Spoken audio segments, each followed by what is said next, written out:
Hello, everybody, and welcome back to another episode of Level Up Cleveland. This week, I have with me Mr. ZM Delgado. He is an author. Correct.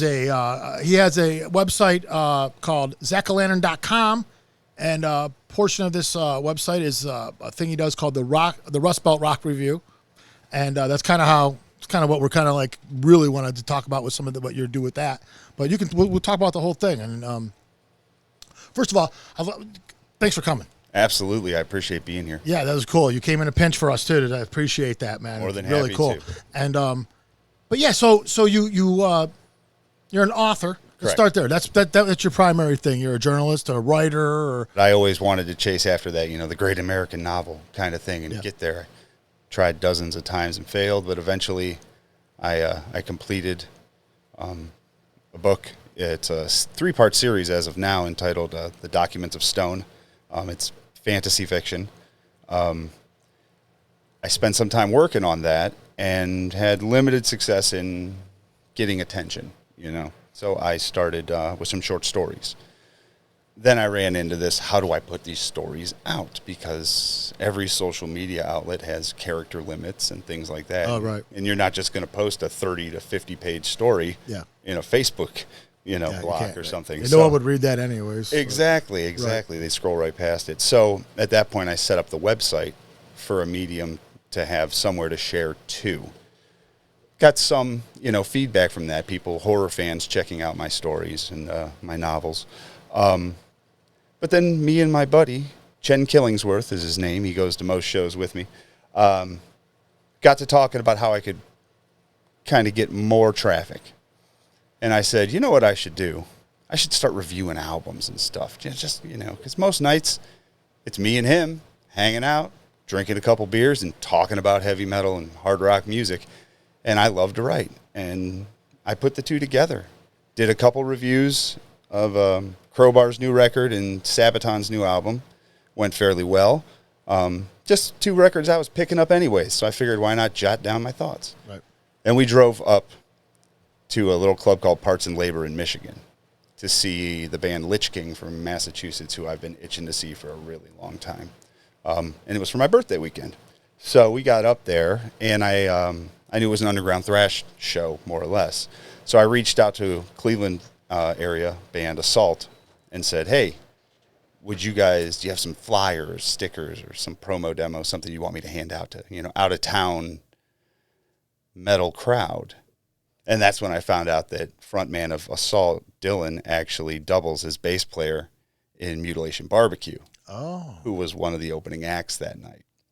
So I walked in up there, and there's some Cleveland boys.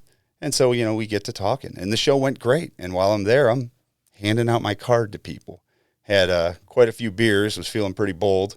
And I'm a writer. I'm reviewing the show. You check my website out. And I went home and I sat down and I wrote like 5 pages describing the bands, describing the sets, the club, the setting, the energy of the scene. And it was a banger. I mean, there were people flying around the place. Chris Maggot of Mutilation Barbecue broke 2 toes in the pit that night. He jumped off stage in the middle of a wall of death. It was great. And from there, I've just been rolling with it. I've been going to shows, new albums come out that I like, and I put up an article. And I've found that people are very receptive, and the musicians in this scene are very open to having somebody come out and pay attention to what they're doing. Absolutely. We know all about that. You're not doing anything outside of what you would be probably doing anyways. You're just writing about it. Precisely. And that's pretty neat, because then you're doing something you really love, and then I think that the product will be better for it. Absolutely. I mean, I'm very passionate about heavy metal music. I have been since I was a kid. And it's always been a place for me, a safe place, a family, community. And I feel like these bands are working very hard. And the media, by and large, ignores underground music. Unless you're one of the biggest bands in heavy metal, you hardly get any notice from the media. Truth. Let alone these guys that are out there busting their humps in these small clubs, running their own merch tables, hauling their own gear. So I decided they need a voice. Someone needs to speak for these great bands here in Cleveland that are really, I mean, there are some quality out there. Absolutely. There really is. Well, and that's what we're finding out too, is that as we meet all these new people that we're meeting through this show, is that the level of musicianship is like, whoa, man, these guys are not just like, I think there's a stigma with local musicians because they didn't make it. That means something about them that's negative about their playing. Absolutely. I think that's a stigma that a lot of common people have. And when I say common people, I don't mean anything less. I just mean the people who aren't fanatical about a certain thing. Absolutely. And the majority of the people, basically. The fanatic, the heavy metal fanatic, they're still a minority. You know what I mean? Oh, yeah. But I think that there's a stigma that definitely is attributed to the local musician. And what we're finding out through these interviews especially is they're really no different than any of the other musicians that are being interviewed nationally or whatever, as far as who they are. They're the same guy. They're crazy musicians is what Absolutely. they are. That's what they are. You meet them and they're all kind of odd dudes who are just in love with music and their instrument and what they're doing. And that's what it is. And some of them are just unbelievable at it. They just didn't make it on this national level for whatever reason. And some of these guys nationally aren't nearly as good as some of these local guys. Oh, yeah. It's just the way it works, for whatever reason. But it's very interesting when you get to meet these people, right? I mean, God, yeah. And you get to hang out with them. So you're going to step ahead of me. You're like more like Pat. Pat gets to go out and hang out. He goes out and hangs out with the bands and stuff. That's where the real fun's at, right? Oh, it's a blast, man. Yeah, I walked in to the Foundry to go check out Assault for the first time since COVID reopened. And I was treated to seeing progressive death metal band Zoe, who I had never heard before. And anytime I hear the word progressive, I get very leery. Yeah, right. Because that can go a couple different ways. 100 different ways. Fair enough. Yeah. But oftentimes it bores the pants off of me, man. It just gets long and forever noodling, and I don't want to hear that crap. But other bands, like Chemist and Mastodon, are very compelling. Yeah. So I walk into this and I asked Dylan from Assault, Zoe, man, progressive death metal, what does this mean? And he said, long songs and weird time signatures. I said, that is no help, man. So, but either way, I was checking them out because I was there. And they played a phenomenal set. I mean, passionate. Their front man, I think his name's Cameron, if I'm not incorrect there. I told him he's a hybrid of Chuck Schuldiner of Death and Robert Plant. Yeah, I know, high praise, right? But well, that's just two completely different things going on there. Well, you're talking about a kid who's got the flamboyant stage theatrics, flinging himself around the way Plant used to do, and the voice of Chuck, and he's playing too on like half the songs. The other ones he puts the axe down and he's moving. But they're very impressive. They got an album on Spotify called Red Sky. It's so solid. Like I put it on all the time, and I yell at them because they won't print me a damn CD, and I'm old and I don't want to stream my music.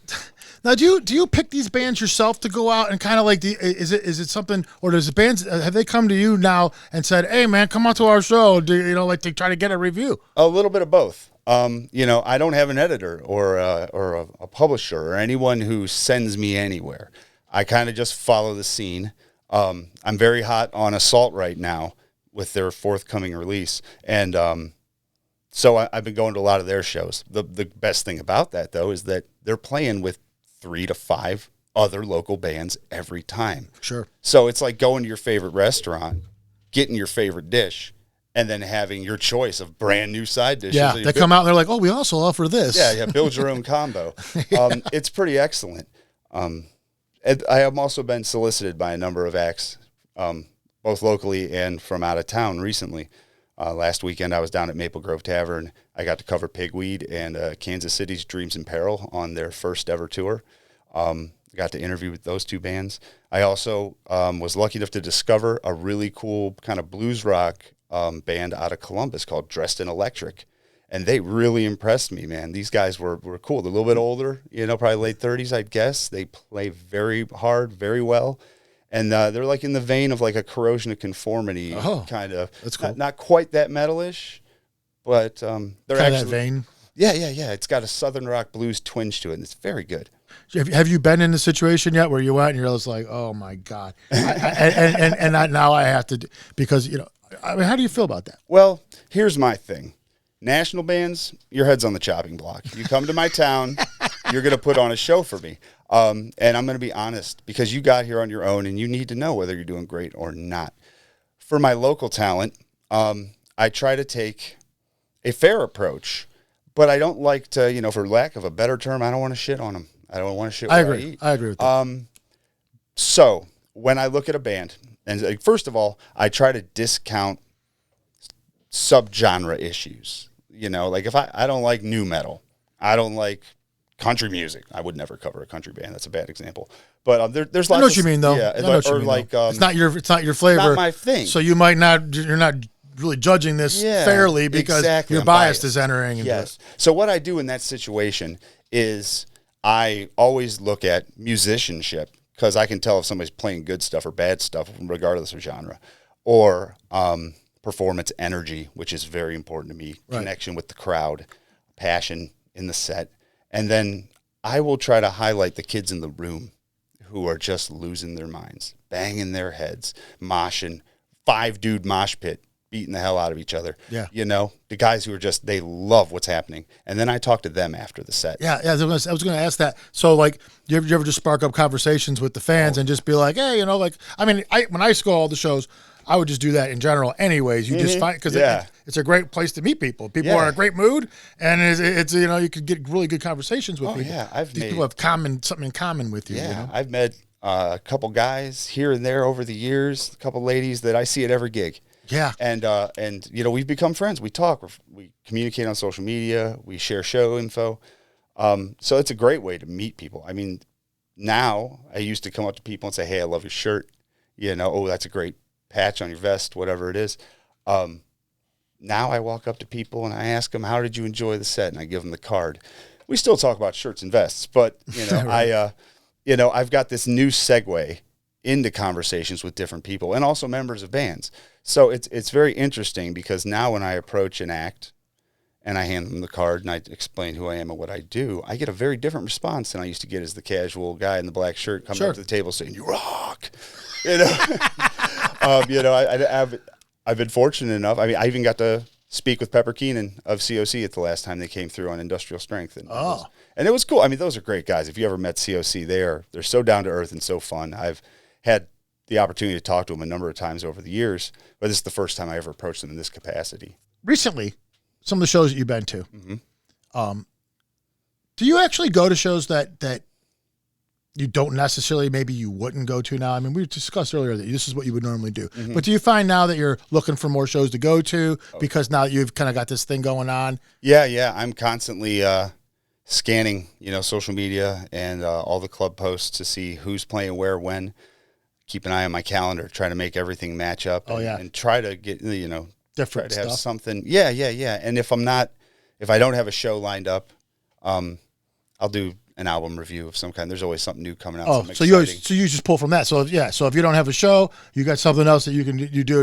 Are you doing local albums now too? Are you staying kind of local? Is that just the whole thing now? That is my primary focus. But I mean, I go to see a ton of national bands too. So why not write them up? Right. But yeah, as far as local focus now, like I'm following the progression of Assault leading towards their CD release party.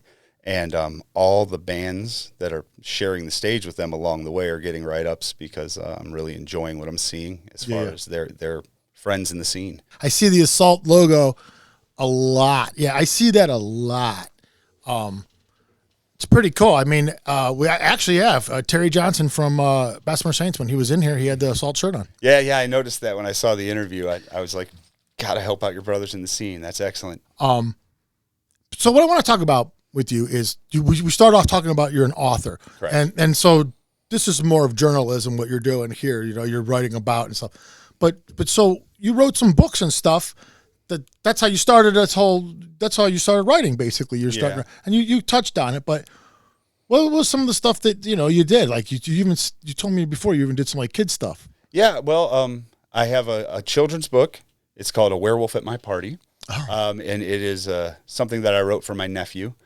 For his birthday some years ago. And it's about the kid in the story has his name. It's Theron.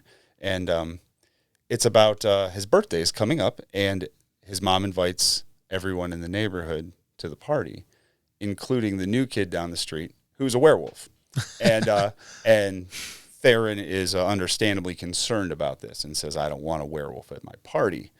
And his mother says, why? You don't know any werewolves. Why would you not want a werewolf there? And it's really a book about, misconceptions and acceptance. Yeah. And by the end of the book, Theron and the other attendants of the party realize that just because the werewolf is different doesn't necessarily mean he's bad. And they become friends. Excellent. Excellent. So it's a good story about just including everybody type Absolutely. thing and it's a pretty good topic right now. It's a pretty hot topic right now. Making absolutely. sure inclusiveness is real big. Mm-hmm. And what about some other things, like some of the novels and stuff that you've written and you were saying some short stories you had written? Correct. Did you get some of those published also, the short stories? Well, they're available on the website. So, is that how you do it? So you Yeah. so you write them and then put them up on the website? Yeah. I've got my my novel series. It's 3 books as of now. Total about 1,100 pages between the 3. Wow. And yeah, it's fantasy fiction.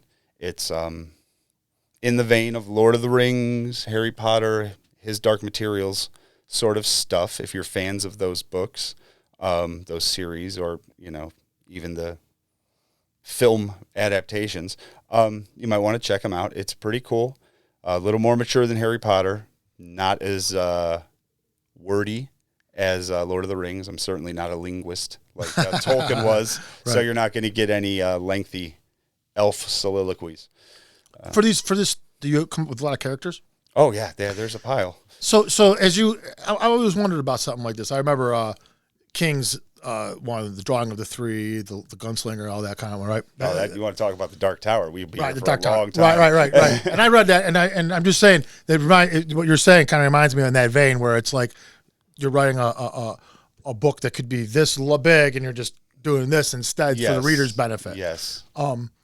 When you're writing stuff like that, you create all these characters. Do you get caught up in all that stuff sometimes where fantasy and reality start screwing with your head a little bit? I've often wondered because honestly, you guys get so descriptive and you have such a vivid, sometimes, I can't tell you, I haven't read these books yet, but I know when it's interesting stuff, especially this fantasy fiction type stuff, you could be so descriptive and you could be so that you're almost like wondering, was he there in some capacity before? Do you know what I mean? Does that make sense to you? Yeah, I get it. And I do feel like I have formed personal connections with a lot of my characters and can visualize them and understand their personalities, what they would do in this situation as opposed to what I would do or what the reader thinks they should do. You got to think about who this character you've created really is and what they're capable of. So how many books have you written and like what? Yeah, how is this working out? Like how do you make money? How are you doing all that? On occasion, I have a print to order website that I run through called thebookpatch.com. Oh, that's interesting. I self-publish all my things through Jack-O-Lantern, and there's links that lead you to where you can purchase. I also have them in Kindle edition, the novels, not the children's book. So, I in that regard, I have some readership. And I do on occasion get that check in the mail from one of the 2 websites. It's never a whole lot, more of a moral victory than anything to that effect. But since I started the Rust Belt Rock Review, I have seen traffic going through the website. It's going through the roof. I mean, people are really starting to pay attention. They're reading. The bands are very appreciative, and they're promoting it. And it's leading to just the readership is going up and up and up. Right. So right now it's a labor of love, but you're hoping maybe someday something can come out of this because the truth of the matter is that same thing with us, trying to promote the scene, trying to get these bands, but if we don't have money coming in, you're limited to what you can promote. Yeah. Absolutely. If you want to actually get out there, if you want to really do this thing on a larger scale and make it, you got to have some kind of income throughout this thing, and it's the only way it really grows. Absolutely. I mean, I'm always looking for sponsorship opportunities or some sort of syndication deal or one of the larger publications here in town to pick up people like you and I who are out here doing Lemmy's good work and spreading the message about. I mean, this is an untapped media market. There are a lot of people out there, and they're spending money and they're paying attention, and why not? Do you think that? Do you think that we're in a like you say, untapped media market? Like you're talking about Cleveland, the local area that we're in right now. Yes. There isn't really anybody who's promoting this scene. No. I mean, you think about it back to the late 90s, early 2000s. You had Mushroom Head selling out the Agora in record time. Yeah. You had ticket scalpers on the street selling tickets at 300% markups for a local band. Yeah. And I never heard word one about their existence anywhere. Me and my buddies would sit around and we would call MMS over and over and over again. Play Mushroom Head, play Mushroom Head, play Mushroom Head. They wouldn't play it. Yeah, it's crazy. You know, and that's the way it is, though. It's just... Like I said, these local bands have a stigma of not being great because they're local. Yes. For some reason. I say they are great and they are just undiscovered. Absolutely. And a long time ago, I talked about this with another band, but you have the Seattle scene when it happened in the 90s, right? Whether you like it or not, irrelevant. But when it happened because the city of Seattle rallied around its bands. Absolutely. That's what happened. Yeah, and eventually the national media picked up on it. They couldn't ignore it is what happened. They couldn't ignore it no more. Yeah. And so that's what happens with these scenes, you know? It's the locals who go crazy, yes, and then they can't be ignored. Yes. And it happens time and again. I mean, you see the Seattle scene. Yeah. You look at Bay Area thrash. You look at Louisiana sludge, yes, or Florida death metal, New York hardcore. These things happened, and these scenes flourished. These bands existed, and eventually the rest of the world caught on. But in the meantime, they influenced the entire next generation of musicians and changed the world. Yeah. And I believe the Cleveland scene is no different than those, and that these bands are every bit as good as half of the touring acts that you see out there and better than the other half. Yeah, it can come from anywhere. It can. It can. Detroit had their scene at one point, MC5 and all that stuff when it was going on, back when it was going on. I mean, if Detroit can have a scene, anybody can have a scene. So Cleveland can have a scene. Anybody can have a scene. Yeah. But it does come from people rallying around these bands and going see them. But I will say, it does seem like things are coming back. They are. People are showing up at these gigs. I'm seeing it. The bands are playing out. They're getting gigs. So the venues are live right now. They're booking. It's starting to happen again. It really is. There's a buzz in the air. There is. I put in my last article about the Grog Shop show last Friday that it was a tangible electricity. The attendance was initially a little slow, so the club and the bands decided collectively, let's push it back 45 minutes to start the music. And, man, it was a great decision because that 45 minutes, they doubled the amount of people in the room. And by the time the second and third act had gone on, it was packed. The mosh pit was on fire. The bands were rocking and jumping around. I mean, it was phenomenal. I mean, this energy is real. And I keep saying in my articles, if you live in Northeast Ohio, if you love heavy metal, come to the show. Absolutely. Come meet me. Come tell me what you think. Tell me I'm wrong or agree with me. Yeah, right. I think that's what you're going to do because these bands are good. Hell yeah, they're good, man. And Cleveland's always had a pretty good scene. I mean, it really always has had a good scene that's like we said, it's just always just been ignored. Worse off, it's been ignored by the Cleveland people for years. But I do think that's changing. I think that you're going to start seeing more and more of these bands. I'll tell you why, because it comes down to one thing always, good music. Yes. So what I keep hearing is good music now. I hear a lot of bands that are coming out right now, putting out good CDs, putting out good, and it's not even just the CDs because a lot of times they're just putting singles out right now and just going that route. That's going to become the way it's going to become anyways. So whatever. But the songs are good, man. There's a lot of good stuff. That's what it takes. Yeah. And what I kind of wonder sometimes, I was just actually thinking about this today. I laugh about it actually because it's like when you go other places, you hear their drawls. And you hear you're like the Seattle sound or the New York East Coast sound that was happening. Is there a sound here? Have we that we just don't even recognize ourselves because it's our sound, right? It's a Cleveland sound. Because I can't say that I know of that there is one. You know what I mean? There's a lot of subgenre differentiation in Cleveland, sub scenes within the scene. I mean, you've got great hardcore coming out of Akron in like Rabid Reason.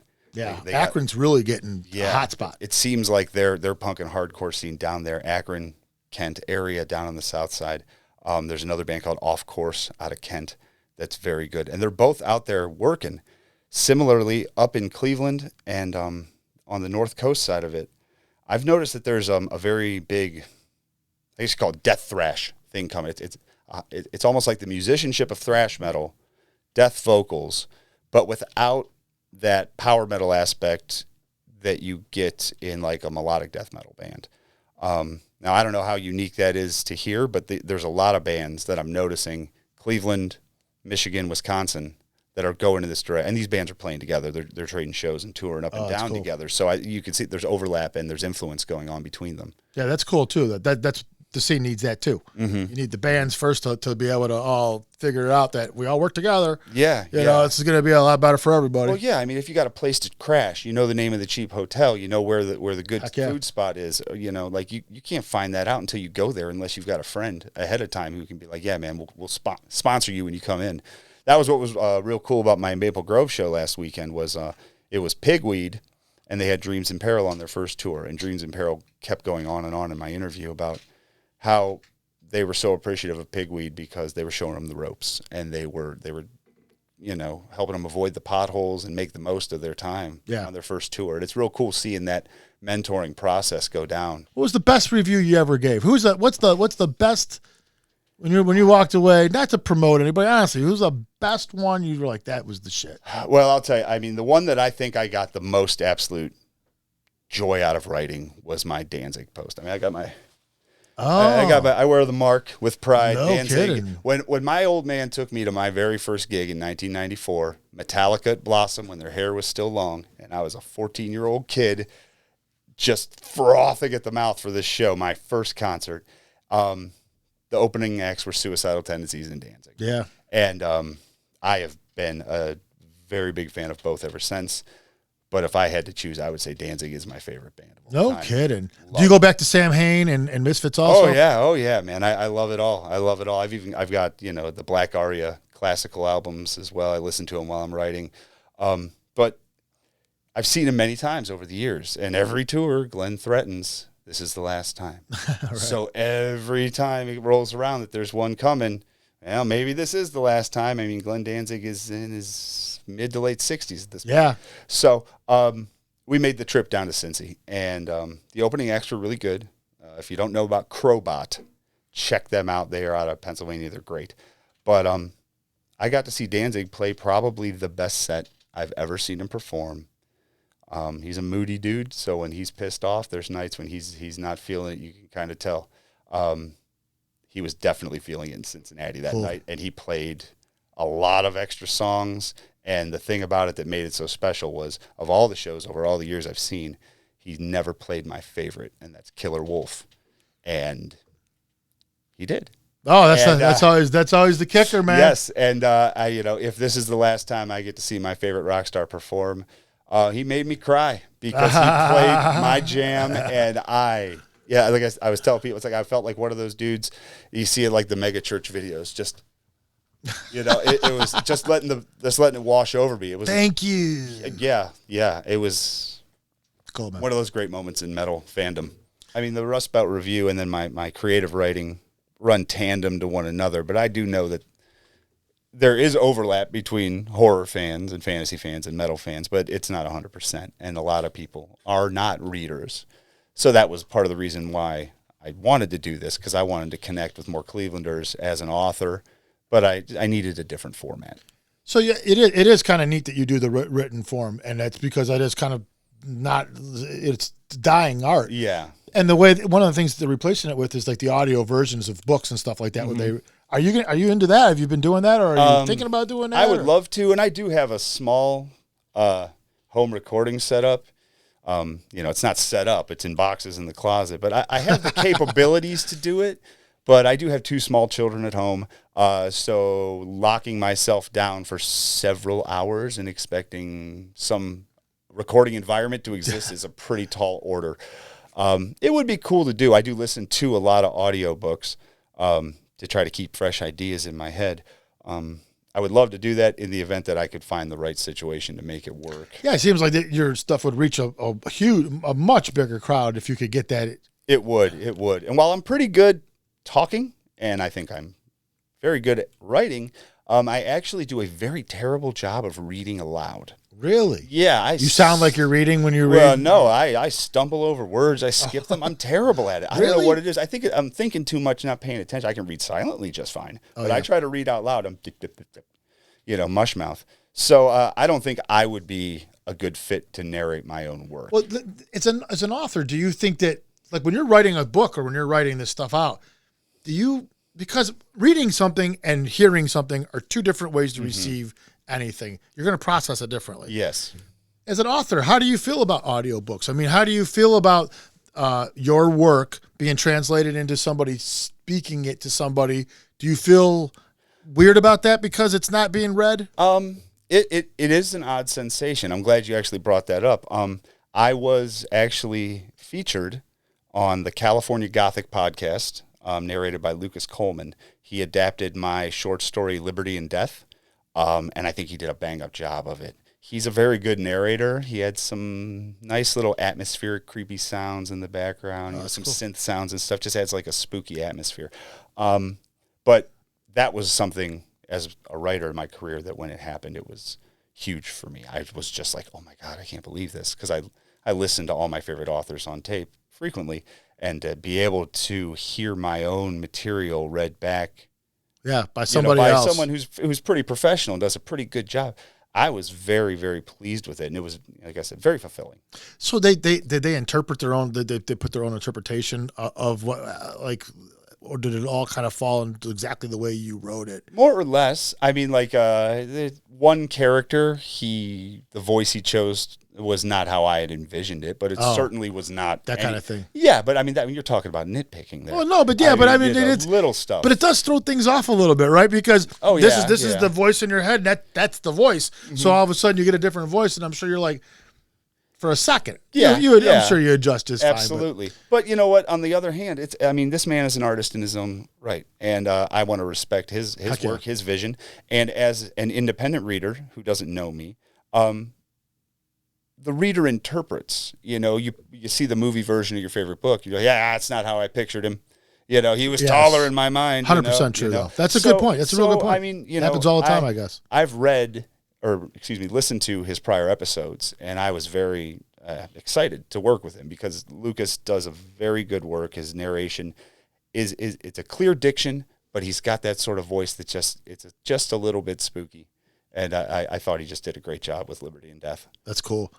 So you were saying earlier about how when you come up with characters and stuff for stories, a lot of times you're basing them just on people that change the names around, a couple of things. So yeah. Does that ever happen to you where somebody comes up to you, like especially if you have to create the bad guy in some of your stories for whatever? Has anyone ever come to you and be like, I know that was me. I know that was me because you said this and I know you know about that. That kind of thing. Did you ever have that happen? I had a situation with that with my short story Devil Music. Where I grew up out in Madison, Ohio, my house had a bunch of woods behind it. And me and my brothers over the years and our buddies dug a big hole in the ground in the woods. And we affectionately refer to it as the pit. And in the pit, we would have campfires as we were boys and then get hammered drunk as we grew into teenagers and men. And I had a lot of fun back there over the years. So I decided I want to write a story about that, where things go wrong. Right, cool. So but I based the characters loosely on my best friend, Chen Killingsworth, and my two little brothers, and myself. I intentionally swapped all their characteristics around then because I didn't want anyone to draw comparisons based on the way the decisions these characters make. I've got the three men I'm closest with in my life, and then characters that are loosely based on a couple of the ladies that I love, and my wife and my sister-in-law. And then I had this antagonist character, and she's just awful. And I really, really, really didn't want any of the ladies in my family or in my life to think that character was based on them. But there were some people who tried to make that, is that Bert? Is that her? Yeah. Is that her? I said, no. Yeah. I didn't, no angry feelings were ever expressed to me, but I was a little concerned and had to put out a few small fires, making sure that everyone in my family knew that this is a work of fiction. It's not meant to be sly autobiographical allegory. Yeah. So what you do is, so you have the ZachO'Lantern.com set up where you can do the Rust Belt, you do your Rust Belt rock review, but then you have all your books on there also that people, is it you buy the book off of you, or how does that work? Well, it's essentially a blog with different categories. The one is all the Rust Belt rock review stuff, and then the other has my 3 short stories available for free. And then at the bottom, in my frequently asked questions, there's links to the websites where you can purchase the novels, both in print form and on a Kindle edition. You're that guy that they're going to know as the journalist that's showing up and then writing about him and da-da-da-da. I mean, you're that guy kind of, right? I mean, there is nothing more in life that I would love than to fill that role for the right, that'd be cool, right? Oh, absolutely. I mean, I want to be the guy to go to. I want people in this town to say, if I want to know who's the up and rising stars in Cleveland's rock scene, where the big event is, or you know, who's got the album dropping this fall, I want them to come to the Rust Belt Rock Review. I want them to know that I have the relationships and the networking in the scene, and it's growing every week. Yeah, and there'll be a trust that the people will put in your word, because it's like, you know, this guy's somebody that knows what the hell he's talking about. He's got a reputation. I mean, heavy metal is one of the things that I know. I'm no Sam Dunn or Eddie Trunk. You know, I would like to be someday, have that level of respect. But I know a little bit on the subject, I'd like to say, and it is something I'm passionate about. And being a former underground band guy myself, as are the vast majority of the people in my life, have all played in bands. We've worked at it, and we know how hard it is. You know, you're writing about the opening acts and everybody, right? Everybody. I mean, you're covering everybody, so this is your chance, you know? Yeah. I mean, I think that it's very important for rock fans to remember that every band that you love, from the newest hit single, you know, the new hot album, to the greatest of all time, everyone was somebody's opening act once. That's true. Everybody started in a VFW hall or a community-run center or something, and they worked their way up. If you want to be able to say that you were at the birth of the movement, you have to be there. You have to go. Like, how many people you talk to and they say, oh, I love thrash metal. What would it have been like to be at Ruthie's in the Bay and to see Exodus, Metallica, Death Angel, Violence together at the age of 17? Yeah. Dave Mustaine is still in Metallica. Cliff Burton is still alive. And you're watching the birth of what will become the biggest metal band possibly of all time. What would you say if you could get in a time machine and be there? Oh, yeah. Watch it. To see Paul Bailoff tearing people's Exodus shirts off of their bodies because they're posers. Yeah. You know, I mean, Die poser. Yeah, exactly. Yeah, Paul Murder Bailoff in the front row. I mean, this is, if you want to be at these visceral events, these underground shows, my friend Vern, who is the guitarist in Rabid Reason, sent me a message last week about their first show back from COVID. I said, how'd it go? He said, well, my dude got knocked out in the pit. Straight up knocked unconscious, had to be carried out of the club. Like he said, it was off the hook. Crazy. I mean, people penned up for that long. You watch it all. Yeah. And I mean, that's the passion that you see in underground hard rock and metal and hardcore and punk, is that these fans are so, I mean, the name of the band, Rabid Reason, is very fitting, because these dudes, they're crazy, and they are ready to throw down, and their fans follow that energy, and they project it, and it's a give and take, and it just goes through the roof. Hell yeah. That's what's happening in Cleveland. Yeah. Well, the thrash and metal scene's been around for a long time, and they're fun to go see.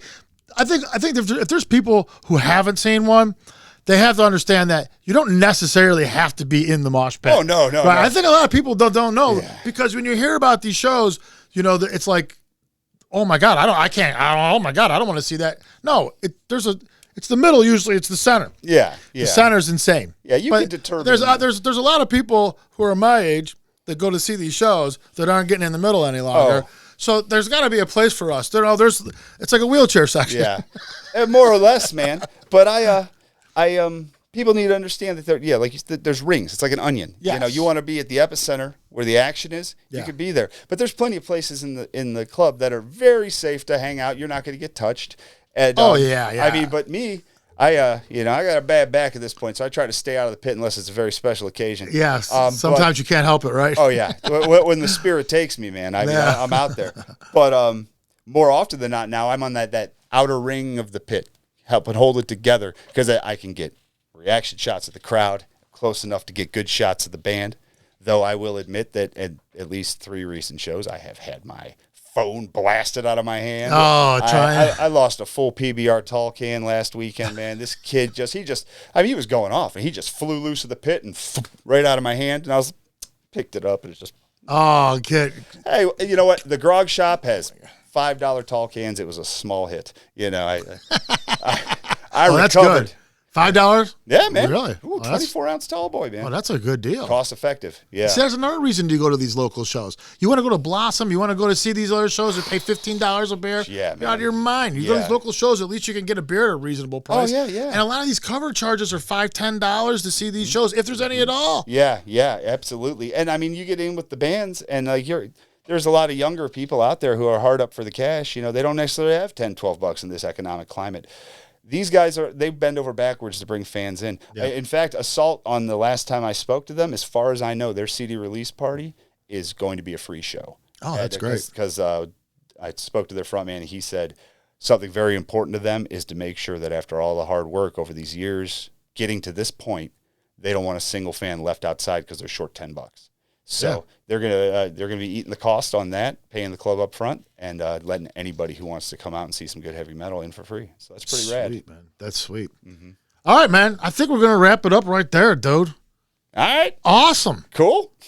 I really appreciate you coming, man. I had a great time. You're an interesting guy, real interesting guy. I look forward to talking to you more in the future. Actually, I look forward to it as well, my friend. All right, guys, check out ZM Delgado. Go to ZachO'Lantern.com. Check out the Rust Belt Rock review on his website, and that's enough from us. And support Cleveland metal every weekend. That too. All right, we're done. We'll see you guys later. That'll be fine.